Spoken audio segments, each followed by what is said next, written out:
আপনারা অনেক ধরনের খেলা দেখছেন, কিন্তু আজ আপনাদেরকে একটা ব্যতিক্রমী খেলার সাথে পরিচয় করে দেব।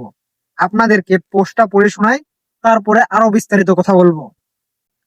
টাঙ্গাইলে ব্যতিক্রমী বিড়ি টানা প্রতিযোগিতা।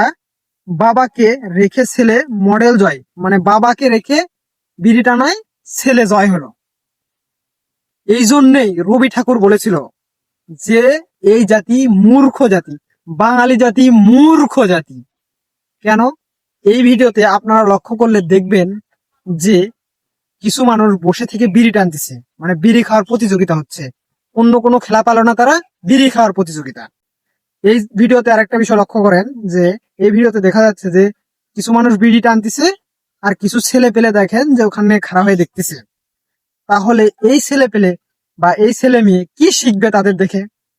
এই কারণেই কিন্তু রবি ঠাকুর এই জাতিকে মূর্খ জাতি বলে গেছিল। কম দুঃখে একটা মানুষ একজনকে মূর্খ বলে না। আর এই জাতি থেকে ভবিষ্যৎটা কি হবে? যে মানুষ নিজের ক্ষতি করে এবং নিজের সন্তানের ক্ষতি করে, সে মানুষ কখনোই একটা শিক্ষিত জাতি বা শিক্ষিত মানুষ হিসেবে শিক্ষিত মানুষ হতে পারে না।